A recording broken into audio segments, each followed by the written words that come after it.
আসসালামু আলাইকুম ভিউয়ার্স। বাংলাদেশের সর্বশেষ আপডেট সংবাদে আপনাদের স্বাগত। বিভিন্ন রাজনৈতিক দলের উত্তেজনাপূর্ণ কর্মকাণ্ডের প্রভাবে সারা দেশ উত্তাল। জানিয়ে দেব হাতে থাকা সর্বশেষ আপডেট বাংলা সংবাদ। প্রথমেই সংবাদ শিরোনাম। বাজেট বাস্তবায়নের সক্ষমতা সরকারের আছে বলেছেন প্রধানমন্ত্রী। এরপর জানিয়ে দেব সরকারের জন্য ভয়াবহ পরিণতি অপেক্ষা করছে বলেছেন মির্জা ফখরুল। এদিকে খালেদা জিয়ার মুক্তির জন্য কোনো ছাড় নয় বলেছেন মির্জা আব্বাস। আরও জানিয়ে দিব বিএনপি বড় বড় কথা বলে তাদের আন্দোলন ভুয়া বলেছেন ওবায়দুল কাদের। সর্বশেষ জানিয়ে দিব র্যাব পুলিশ সরে গেলে এই সরকারের অপমৃত্যু ঘটবে বলেছেন রিজভী। এতক্ষণ শুনছিলেন সংবাদ শিরোনাম, এবারে বিস্তারিত। তবে অনুরোধ থাকবে ভিডিওটিতে একটি লাইক করবেন এবং কমেন্ট করে জানিয়ে দিবেন কোন জেলা থেকে আপনি আমাদের এই ভিডিওটি দেখছেন। বাজেট বাস্তবায়নের সক্ষমতা সরকারের আছে বলেছেন প্রধানমন্ত্রী। প্রধানমন্ত্রী শেখ হাসিনা বলেছেন বাজেট বাস্তবায়নের চ্যালেঞ্জ নেওয়ার মতো সক্ষমতা সরকারের আছে। চ্যালেঞ্জ নিয়েছি বলেই সম্ভব হয়েছে। আমাদের ইচ্ছাটা কি?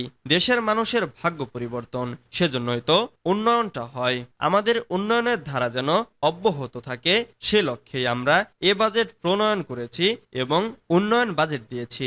এখানে কমানোর কিছু নেই। শনিবার 29 জুন বিকেলে জাতীয় সংসদের অধিবেশনে 2024-25 অর্থ বছরের প্রস্তাবিত বাজেটের ওপর সাধারণ আলোচনায় অংশ নিয়ে তিনি এসব কথা বলেন। এ সময় স্পিকার ডক্টর শিরিন শারমিন চৌধুরী অধিবেশনে সভাপতিত্ব করেন। প্রধানমন্ত্রী বলেন, আমি মোটেই বাজেটকে উচ্চবিলাসী মনে করি না। একটা লক্ষ্য আমরা স্থির করি, শতভাগ কখনো পূরণ হয় না। তারপরও আমাদের সুনির্দিষ্ট একটা লক্ষ্য থাকে যে এখানে আমরা যাব, সেটা আমরা যেতে পেরেছি। কোথায় 62,000 কোটি টাকার বাজেট আর কোথায় 7 লাখ কোটি টাকার বাজেট, আমরা তো এই জায়গায় আসতে পেরেছি। আওয়ামী লীগে জাতির কাছে দেওয়া ইস্তেহার ভুলে যায় না। মূল্যস্ফীতি কমাতে সরকার নানা পদক্ষেপ নিয়েছে। বাজারে দ্রুত এর প্রভাব পড়বে। শেখ হাসিনা বলেন, বাংলাদেশের ইতিহাস সর্ববৃহৎ বাজেট আমরা দিয়েছি। বাজেটের আকার 7,97,000 কোটি টাকা। আমাদের বার্ষিক উন্নয়ন কর্মসূচি 2,65,000 কোটি টাকা। আগামী অর্থ বছরে প্রবৃদ্ধির লক্ষ্যমাত্রা 6.75%। বাজেটের ওপর এ পর্যন্ত বিরোধী দলীয় নেতা সহ 234 জন সংসদ সদস্য বক্তব্য রেখেছেন। সরকারের জন্য ভয়াবহ পরিণতি অপেক্ষা করছে বলেছেন মির্জা ফখরুল। বিএনপি চেয়ারপারসন অসুস্থ। বেগম খালেদা জিয়াকে গণতন্ত্রের রক্ষাকবচ আখ্যা দিয়ে দলটির মহাসচিব মির্জা ফখরুল ইসলাম আলমগীর বলেছেন, তাকে ছাড়া গণতন্ত্র কল্পনা করা যায় না। তাকে অন্যায়ভাবে 6 বছর কারাগারে বন্দী অবস্থায় রাখা হয়েছে। তাকে মুক্ত না করলে সরকারের জন্য ভয়াবহ পরিণতি অপেক্ষা করছে। তিনি নেতাকর্মীদের উদ্দেশ্যে বলেন, ভয় মরা নয়, সাহস করে লড়াই করুন। পরিবর্তন করতে হলে তরুণ যুবকদের এগিয়ে আসতে হবে। আওয়ামী লীগ দখলদার সরকার। তারা দেশকে ও দেশের রাজনৈতিক কাঠামো ধ্বংস করেছে। দেশের গণতন্ত্র স্বাধীনতাকে ধ্বংস করেছে। কঠোর আন্দোলন গড়ে তুলতে হবে। শনিবার 29 জুন বিকেলে রাজধানীর নয়াপল্টনে এক সমাবেশে প্রধান অতিথির বক্তব্যে তিনি এসব কথা বলেন। দলীয় চেয়ারপারসন বেগম খালেদা জিয়ার নিঃশর্ত মুক্তির দাবিতে বিএনপি আয়োজিত সমাবেশ আনুষ্ঠানিকভাবে বেলা 2:45টায় পবিত্র আল কোরআন তিলাওয়াতের মধ্য দিয়ে শুরু হয়। কেন্দ্রীয় কার্যালয়ের সামনে এই সমাবেশে বিপুল সংখ্যক নেতাকর্মী অংশ নেন। সমাবেশকে কেন্দ্র করে দুপুর 2টার আগেই নয়াপল্টন এলাকা নেতাকর্মীদের পদচারণায় পরিপূর্ণ হয়। কার্যালয়ের সামনের দুপাশের সড়ক বন্ধ হয়ে যায়। মির্জা ফখরুল বলেন, আজকে খেটে খাওয়া শ্রমিকরা চাল ডাল তেল কিনতে পারছে না, কেউ চিকিৎসা পায় না, লুট করে বিদেশে টাকা পাচার করছেন।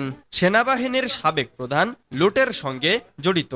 আমরা চিন্তা করতে পারি না তিনি দেশের গণতন্ত্র ধ্বংসের সঙ্গে জড়িত।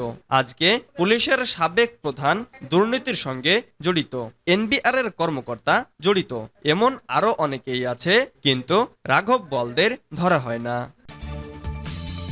খালেদা জিয়ার মুক্তির জন্য কোনো ছাড় নয় বলেছেন মির্জা আব্বাস। বিএনপির স্থায়ী কমিটির সদস্য মির্জা আব্বাস বলেছেন, বেগম খালেদা জিয়া কোনো মতে বেঁচে আছেন। আমরা তার মুক্তির দাবিতে কোনো ছাড় দেব না, কোনো আপোষ করব না, আর চিকিৎসার কথা বলি না, ক্লান্ত হয়ে গেছি।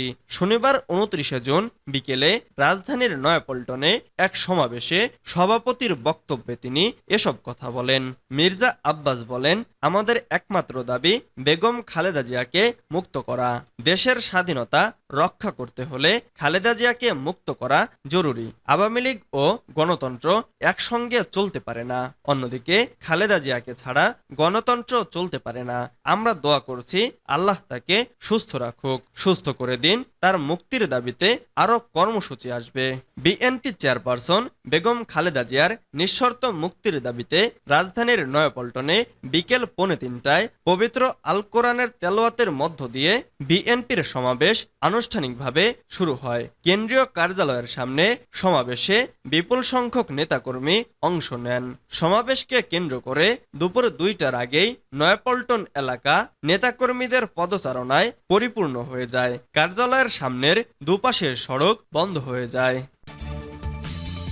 বিএনপি বড় বড় কথা বলে, তাদের আন্দোলন ভুয়া বলেছেন ওবায়দুল কাদের। আওয়ামী লীগের সাধারণ সম্পাদক এবং সড়ক পরিবহন ও সেতুমন্ত্রী ওবায়দুল কাদের বলেছেন, বিএনপি বড় বড় কথা বলে, তাদের আন্দোলন ভুয়া। বিএনপিতে এখন আতঙ্কের নাম তারেক রহমান। লন্ডনে বসে মেড ইন লন্ডন কর্মসূচি দেয়, ফরমান আকারে নতুন নেতৃত্ব পাঠায়, লন্ডনে বসে নেতা বানায়, কর্মসূচি দেয়। এই মেড ইন লন্ডন কর্মসূচি মানে কি? খেলা কিন্তু হবে, বিএনপিকে ছেড়ে দেওয়া হবে না। আজ শনিবার বিকেলে রাজধানীর বঙ্গবন্ধু এভিনিউতে দলের কেন্দ্রীয় কার্যালয়ের সামনে আওয়ামী লীগের 75তম প্রতিষ্ঠা বার্ষিকী উপলক্ষে আয়োজিত আলোচনা সভায় প্রধান অতিথির বক্তব্যে তিনি এসব কথা বলেন। ঢাকা মহানগর দক্ষিণ আওয়ামী লীগের উদ্যোগে এই আলোচনা সভার আয়োজন করা হয়। ওবায়দুল কাদের বলেন, মধ্যরাতে টেমস নদীর পার থেকে ফরমান আসে, একজন গেল আরেকজন এলো, মধ্যরাতে ফরমান। তারেক রহমান এ ফরমানে ফখরুল ইসলাম গয়েশ্বরবাবু কোথায় যান কেউ জানে না। আওয়ামী লীগের সাধারণ সম্পাদক বলেন, বাংলাদেশের জনগণের ভোট ও ভাতের অধিকার প্রতিষ্ঠায় অগ্রণী ভূমিকা পালনকারী প্রতিষ্ঠান আওয়ামী লীগ। 75 বছর এই প্রতিষ্ঠানের বয়স। দীর্ঘ সংগ্রাম, আন্দোলন, ঝড় অন্ধকার, স্বৈরশাসনের বিরুদ্ধে দীপ্ত পায়ে এগিয়ে যাওয়ার নাম আওয়ামী লীগ। র্যাব পুলিশ সরে গেলে এই সরকারের অপমৃত্যু ঘটবে বলেছেন রিজভী। র্যাব পুলিশ সরে গেলে এই সরকারের অপমৃত্যু ঘটবে বলে মন্তব্য করেছেন বিএনপির জ্যেষ্ঠ যুগ্ম মহাসচিব রুহুল কবির রিজভী। তিনি বলেন, কয়েকদিন আগে শেখ হাসিনা বলেছেন, জনগণ সরে গেলে আমি আর বাঁচব না, কিন্তু আগেই তার সরকারের রাজনৈতিক অপমৃত্যু হয়েছে। শনিবার 29 জুন নয়াপল্টনে বিএনপি চেয়ারপারসন বেগম খালেদা জিয়ার মুক্তির দাবিতে আয়োজিত এক সমাবেশে তিনি এসব কথা বলেন। রিজভী বলেন, আপনার সরকারের পতন ঘটবে, রাজপথে লুটোপুটি খাবে। তিনি বলেন, কয়েকদিন আগে শেখ হাসিনা ভারত সফরে গিয়েছিলেন। পশ্চিমবঙ্গের মুখ্যমন্ত্রী মমতা ব্যানার্জিকে ম্যানেজ করতে বিমানে কয়েক কার্টুন ইলিশ নিয়ে গেছেন, কিন্তু পারেননি। উল্টো ভারতের সঙ্গে 10টি চুক্তি ও সমঝোতা স্মারকে স্বাক্ষর করে দেশের স্বাধীনতা, সার্বভৌমত্ব বিকিয়ে দিয়েছেন।